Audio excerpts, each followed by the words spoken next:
Murakoze, uyu munsi ndashaka gushima abantu mwagiye mukora subscribe ndetse na follow kuri TikTok. Mwanyeretse ko muri inshuti yanjye. Rero umurimo uracyakomeje. Iyi channel yitwa Dukuzumuremyi. Family twatangiye twitwa Dukuzumuremyi Church Online, ariko amazina agenda ahinduka.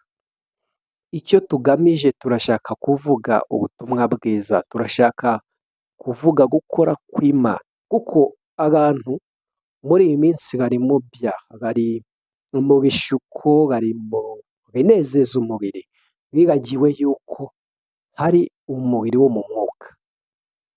Ntabwo batekereza ko nyuma yo kuva mu isi hari ubundi buzima. Rero niyo mpamvu twahisemo gukora channel kugira ngo tujye tubabwira, dutegure iby'ahazaza hacu. Tuzajya ducishaho n'ibiganiro byo gutuma twakora tukagira imbaraga, tukaba mu isi dufite amafaranga kandi tunakiranuka. Rero mwarakoze gukora subscribe, turacyababwira ngo mukore share n'abandi bakore subscribe hano kuri YouTube channel ndetse no kuri TikTok, kugira ngo mujye mukurikirana ibiganiro byacu.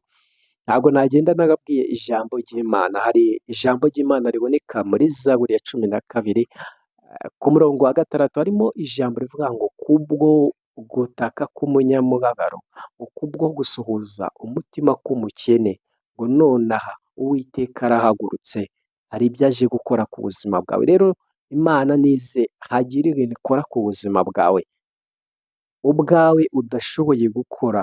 Imana hagire ibintu irema bishya wowe udashoboye kurema.